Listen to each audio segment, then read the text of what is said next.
with Dr. Michael Salla, your source for the uncensored truth regarding the human, extraterrestrial, global, and political agenda. Click the like button and subscribe to this channel.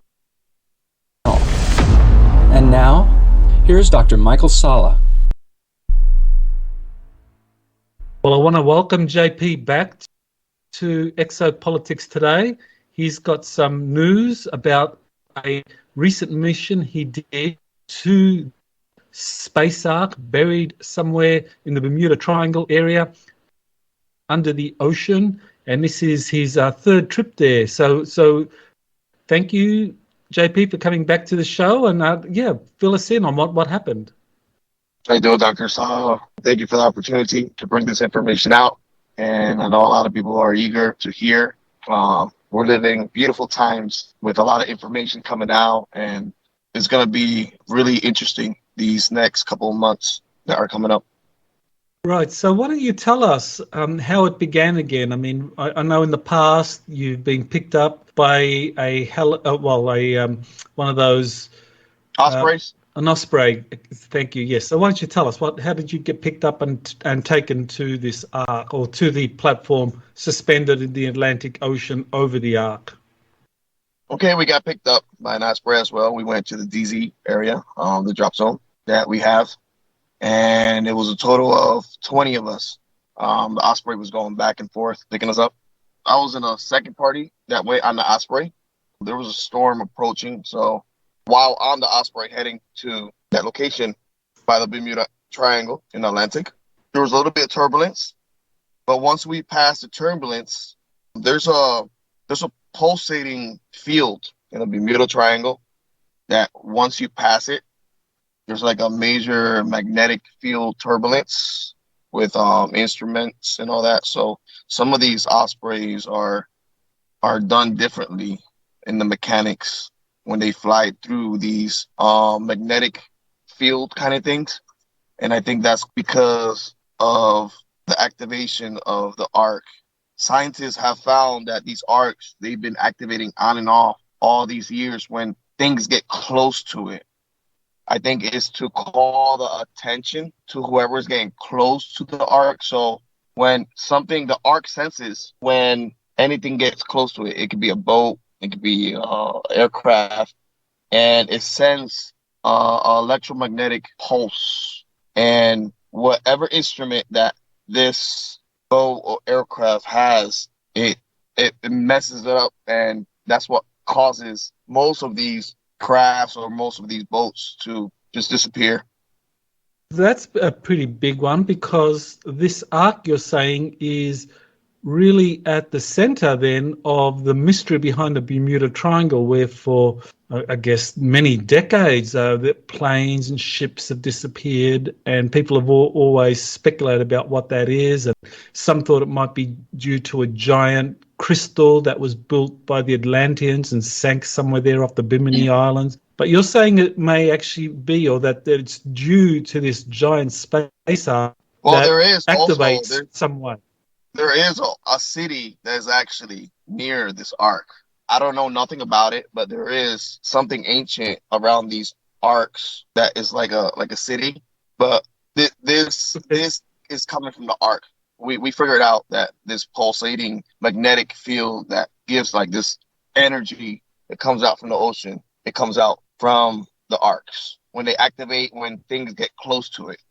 So, but now it is activating completely. Like their activation is on. Well, because this massive naval ship is there, that's why it's still active. It's sensing this ship that is on top of it. So that's why the activation is still there. And because we're going in and out from these arcs, it's even activating more. And that's when it's activating all the other arcs that we're hearing about and we know about that is activating. So it's kind of interesting the way it senses objects around it and to see if the object is smart enough to interact with it. And then there's like certain levels of these arcs to see how advanced each civilization, because now they're finding out that, well, we get to that later, but we got on the Osprey, we passed this turbulence, and we got on this naval ship. Let me write this down for me not to forget to go back onto it, because it's really important for me to get back onto that. Okay. So we got onto the ship, and there's a lot of nations on these ships. But from our place where we were coming from, there's a total of 20 people that were ready to go down. We get there, we land. Once we land, everybody's information, different nations are there. Can you describe who the 20 people were that you went with? Was that like There were military? there were or what? there were archaeologists, people that are doctors in different kind of language and deciphering different kind of languages. A lot of military personnel, I was included. So there was like a total of 8 professionals that study about ancient civilizations and languages and all that. So 8. There's 8 type of scientists and archaeologists going down. I didn't get the specifics because they really keep a hush hush. You know, we're just there to just, go with them. And if something goes wrong or something goes down, we're there for protection, and we're there to guide the people that haven't been there and to debrief the new people that go in to tell them what to expect. They go through this training before, somewhere in the United States. They go through this training before going to these arcs, because the atmosphere is different, the pressure is different. And when I got there, there was 2 TR-3Bs there parked on top. There was 2 TR-3B in each side of the naval ship, the donut naval ship there. And there was one that it was humming. It was ready to take off. And when we got there, we saw that, and everybody's like, whoa, holy crap, whoa, that's an awesome looking type of craft and all that, because you can see it. And they're floating, but they do have legs that stick out and all that. But the one that was humming, it was already floating on the part of the ship that it was designated to be on. So I never seen it in the 3 times I've been there. This was the 3rd time, and I never seen TR-3Bs up close like that. Not unless one time when they picked me up a couple of years ago. But this was at night. You can't see as much details when you see it in daytime. They're kind of interesting looking. Mm-hmm. They had 2 guards in each and one of them. They were guarding these ships, and nobody can approach. There was like a red line, and you had to show a certain ID before approaching these particular ships. Not unless you were part of the crew, you couldn't get in these ships. So it was kind of interesting to see. One was activated, and then when we got into the elevator, that one that was activated just zooped up, went like pointed to the moon, and it just went zoop, and you can hear the sonic boom, and it just disappeared, like heading towards the moon. And everybody's like, the jaw dropped from everybody. What the hell was that? That shit was crazy, And the other one was still there. But before heading to the elevator to go down to the arc, we all saw it took off, and holy crap. And how big was it? I mean, we're talking like the TR-3B described, where it's like 600 feet in diameter, or we're talking something smaller? It was big. It was big. It looks like a similar to a size to a little bit smaller from of a C-130. It's a little bit smaller from a C-130, but it's big. You can possibly fit like probably 11 people in that. So your group of 20, both military and scientists, archaeologists, now you go there and you meet other teams. You said there was a multinational team. So who were the other nations involved? We do our own research, and they go down and they do their own research. We stopped doing research together because of what happened last time with the Mexican government, that we brought people down there and they stayed down there. And then when we went back the second time, they came back up. It was crazy, the situation. So we are now going only United States is going down to that arc. But they do share information, and they do have screens that sees everything that's happening. They do have that. We have these cameras that mount they're like GoPros, but they're a little bit like smaller. And each person has somebody that has like an intelligence officer that, Hey, are you okay? Okay, well, they always communicate with you, to see if you're all right. Okay, oh, what is that? And like they talk to you, and they talk to you in your earphones, and they're like in ears. You put them in, and it's like in ears, and they talk to you like when they see something interesting. Oh, can you look back over there to see what it was there? And then you look back and you look at it and you explain to him what it is. Oh, yeah, that's a rock formation. Or that. Oh, okay. Can you put your light on it? Okay, then you put your light on it, and oh, can you move the light left to right? Okay, you move the light left to right because they want to see the texture of the rock or glass or moldavite that we're flashing on to see if there's any writings or anything. That sometimes they can take pictures, and it's kind of cool what they do. But once we were going down the elevator, Doc, it's like a tube that goes down. I don't know if I told you that. It's an elevator that is a tube. In this tube, you can clearly feel that it was moving because a storm was approaching the area that we were at. So we had to do this fast. So we got there. It was different this time because we were hearing something like a sound, like a vibration, and it was singing. It was a beautiful feeling. You can hear singing. And then I remember one of the archaeologists says, "Hey, that's from the past. That's not from now. What you're hearing, this was from thousands of years ago." So it's kind of like recorded into the ark, like these songs. It's like an angelic type of music, or they sound like voices, but it also sounds like instruments in the same time, and you can hear it, and it vibrates your whole body, and you feel good and all that. Because I remember me telling you about the portal area of the ark, that there's also a vibration there that holds that ball of water together. So we went into another room that we haven't been into. We went to this room, and there's pockets that we go into. And we noticed that every pocket, there was a total of 4 pockets that we went into. And each pocket that we go into, the door is closed. The door closes. And then it takes you to another pocket. So we were going 10 to 10 in each pocket, but we stopped in the middle pocket, the third pocket, just to wait for the other party to have all 20 there before we hit to the last pocket. Because in each pocket that we went to, the gravity was leaving. There was no gravity. So once we got to the third pocket of this particular room, you can see stuff start floating, and you can literally jump like 5 feet or 6 feet in this third room.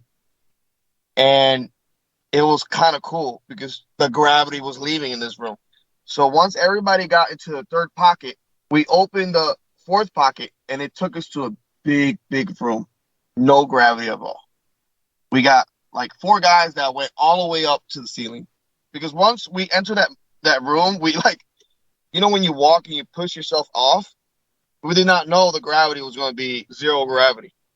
When I pushed off, there was these handles that you could see that they were made like of glass, like glass tubes. I grabbed one of those, and then I grabbed the guy that was with me, and we started doing a chain, and we started bringing everybody down. But the 4 guys that went in first, they stayed up there, and we had to find a way to get them down. And they actually stayed behind because we were there in that room for like 50 minutes, and this room has balls of water the size of cars. And then in these balls of water, there was these kind of fish that I'd never seen before that were glowing. And in each ball of water, there was a school of these beautiful fishes that they glow. And their tail is long. And then their tail and their fins are the ones that give the light. So it's really interesting, these animals. I think they've been in this ark and never branched out, or never, knew about the outside world, because they really look different. Now, in your second visit to the Ark, you talked about one of those big balls of liquid or water, blue color emitting from it, and that it was a portal to the moon, that there were a bunch of soldiers trapped in it. So now you're saying there's a bunch of similar balls of liquid or water, something like that, but there's fish in it. Fish in these. Fish, So are these portals, or are they some kind of container or chamber? it's water. So these fishes, they jump to ball to ball. It's crazy how they move. In the water, they swim perfectly. So I guess they jump from ball to ball because they built their momentum in this ball of water, and they shoot to the other ball. So they shoot to ball, and they stay. And I think what they eat is like a type of algae that is growing in the ship. It's like a type of algae that grows, and they shoot to the wall, and then they eat, and then they hit their tail back to the wall, and they go back to these balls of water. So it was kind of interesting. Everybody was scared to get close to these balls because in low gravity, if you get close to these balls, you can really drown because it's really hard to get out from these balls of water because your body has like a little gravitational pull in low gravity, so the water will stay stuck to you.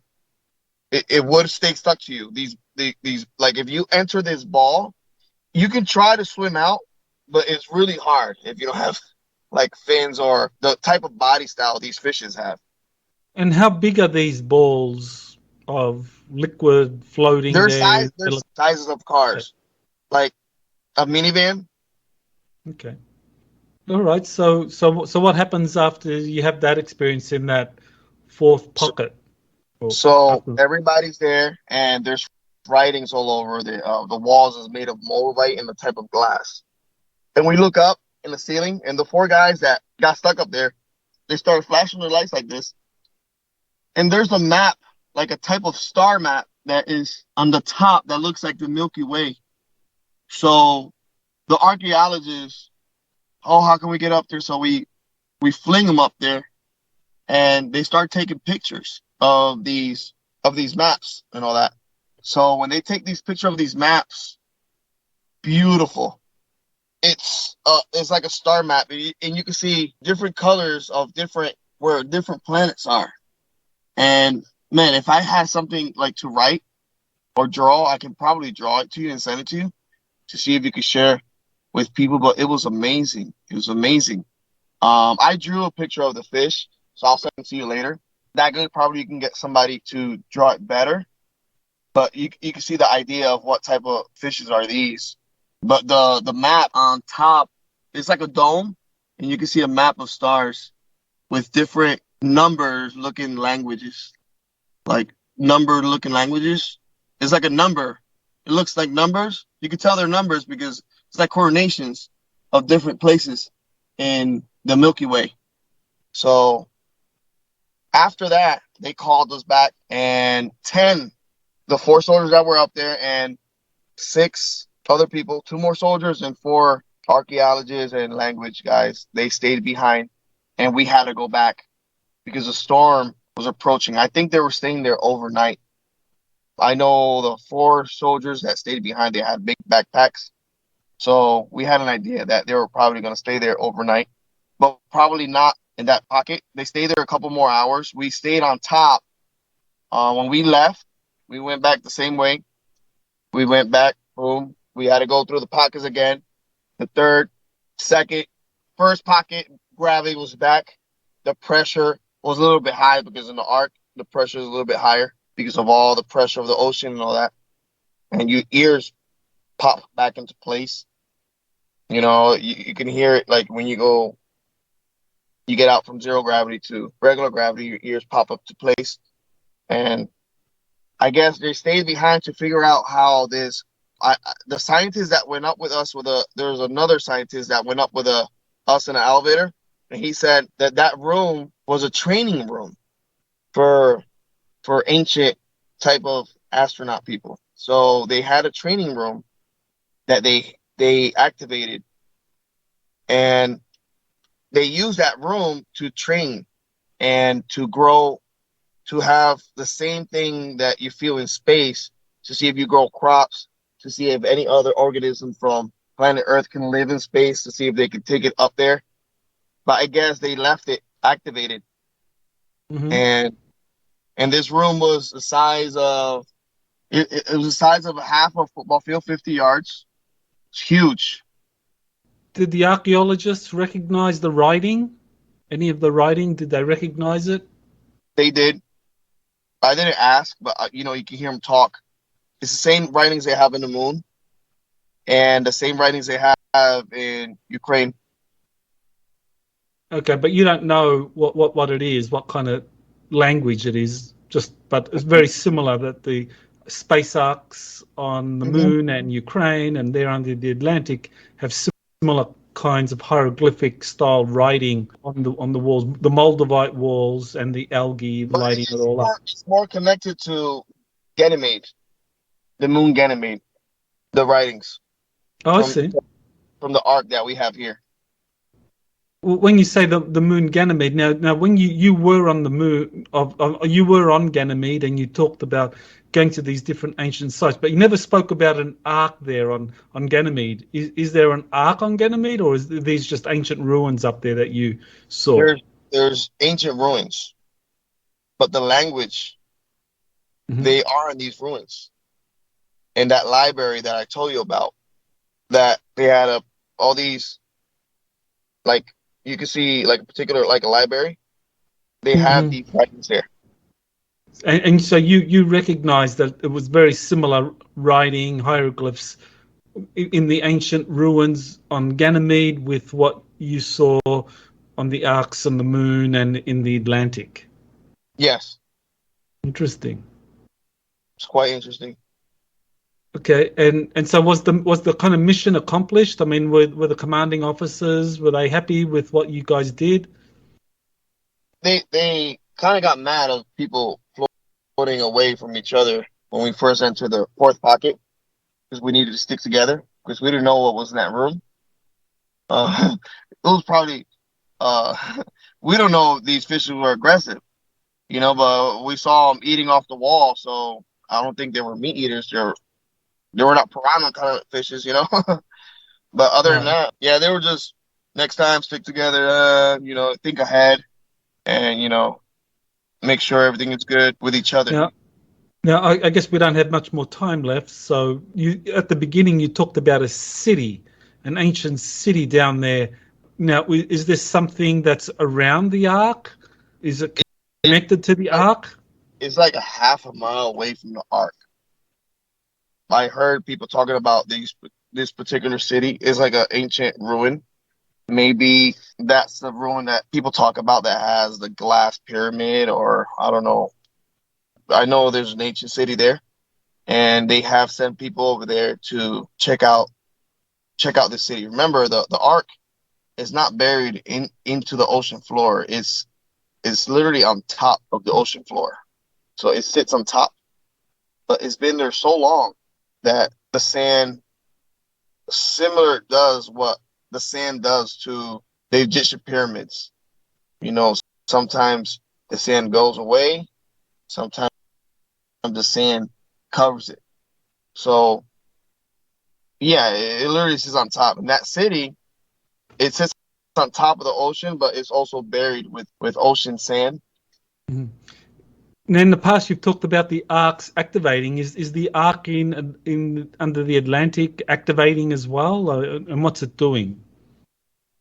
What do you mean? The Is it activating? You said some of the other arcs were activating, whether they were heating up or whether they began moving. Yeah, they're still heating up.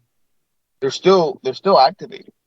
All these arcs are activating in their own unique way.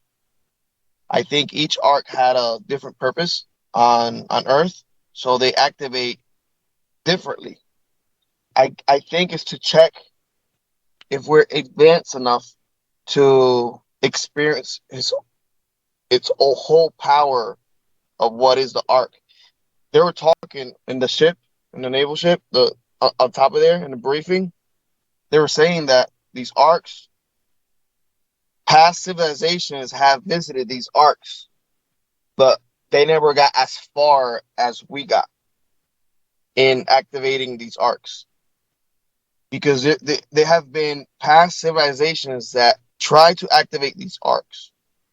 And what happened was when they close again, something massive happens, a massive extinction, or something happens to the earth. It could be a catastrophe or something like that. So that's why everybody is taking precaution and doing this really carefully, because there have been other civilizations that have visited these arcs but never got as far as than us. We don't know why. And we don't know where these civilizations are, but the documents on the walls, that these things have been activated before, the scientists know when it was. I don't know a particular date. When was the last activation of these arcs? So do the authorities or the officials in charge of this project, do they still think these arcs are going to start floating and appearing before people? They still think that, but if something wrong happens, I don't know what's going to happen. I guess it's whoever in charge. If we go straight through and these arcs activate, they will fly up. They will. Mm-hmm. If we activate them the right way. Yeah. The arc is basically studying. They're living. They have to be living. They're living. The way they activate from different room to room, it's like a super advanced AI or organism that knows. It knows. So it's just, I think it's like to see if we're ready or not, like to see if we're ready. And it looks like we're ready, because we're almost like 3/4 of the arcs activating. So each room we're figuring out what these rooms were. It's exciting. If these arc activate completely, what are they going to do? Is it going to save us? Is it going to destroy us? That's what people are thinking in the inner circle. They're scared. Okay, if it activates, what is going to happen? Is it going to bring more ships from up there to come down here? Or is it going to take people? Or what's going to happen? Nobody knows what's going to happen when they're fully activated. So it makes sense, It's kind of, it could be scary. It could be overwhelming to bring this out to the public. It could be religion changing.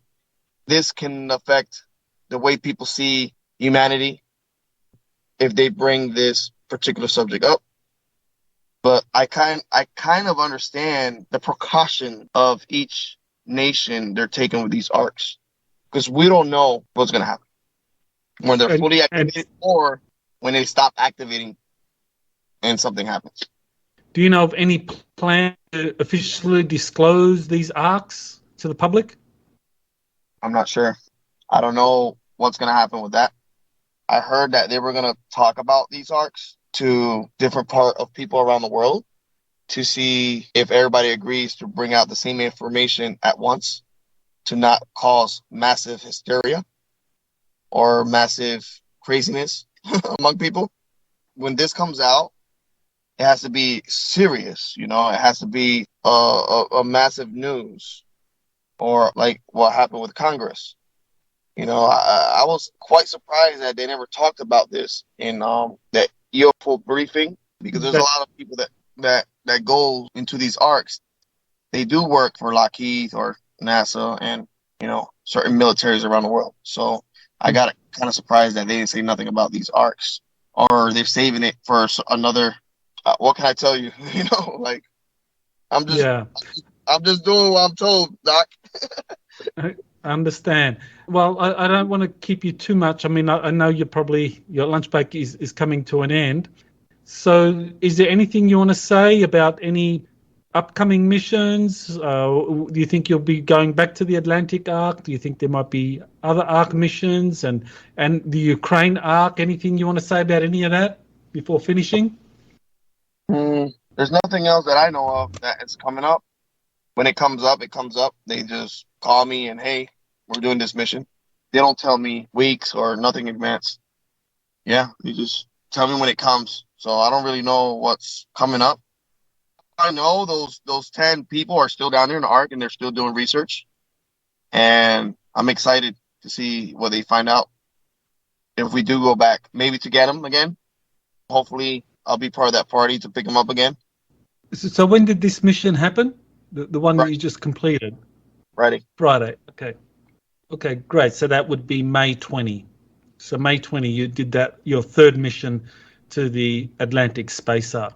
And it was in between 11 to like 5. Excellent. Everybody got a suntan.